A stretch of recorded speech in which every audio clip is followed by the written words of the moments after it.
Şöyle bir durumu var abimin. Hilvan cezaevindeyken gününün dolmasına, yani 30 yılının dolmasına bir haftadan az bir süre kala Erzincan cezaevine sürgün edilip tek kişilik hücreye koyuldu. Ondan sonraki süreçte her biri 6 ay olmak üzere 3 sefer uzatıldı. 7 Temmuz 2024, ondan sonra 7 Ocak 2025, tekrar 7 Temmuz 2025'te cezası uzatıldı. Şu anda 7 Ocak sürecini bekliyoruz. İlk süreçte Hilvan cezaevinde oraya sürgün edildiği zaman bir hafta içerisinde kurula çıkıyor. Kurul ona diyor ki biz seni tanımıyoruz.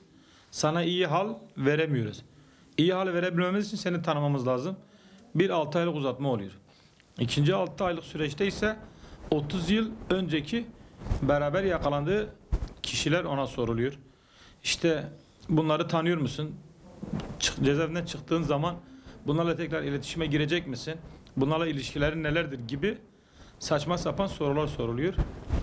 Ve orada bir nevi psikolojik baskı, daha çok hani onu biraz da böyle işte yanlışa itme gibi, pişmanlık dayatması. Yani yaptığın olaylardan pişman mısın? Cezasını bitirmesine rağmen bir türlü tahliye edilmiyor. Söyledikleri, sen cezaevinden çıktıktan sonra ne yapacaksın?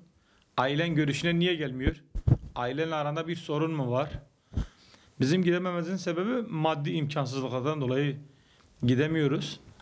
2 tane abim cezaevinde olduğu için bir ona olunca arada bayağı zaman geçiyor. Şimdi burada aileler bezdirilmeye çalışılıyor. Ben kendim 2022 yılında cezaevindeydim. Tarsus cezaevinde.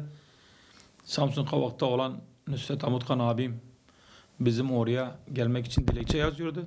Ona verilen cevap yer yok. Oysa ki biz 18 kişilik koğuşta 8 kişi kalıyorduk. 10 kişilik boş yerimiz olmasına rağmen ki kardeşler istediği zaman bu Türk Ceza Kanunu şeyinde var yani. Bunların kanununda var. 2 kardeş yan yana gelmek istiyorsa gelebilir. Benim abimin defalarca dilekçe yazmasına rağmen yer yok denilerek dilekçesi reddediliyordu. Burada aileler bezdirilmeye çalışılıyor.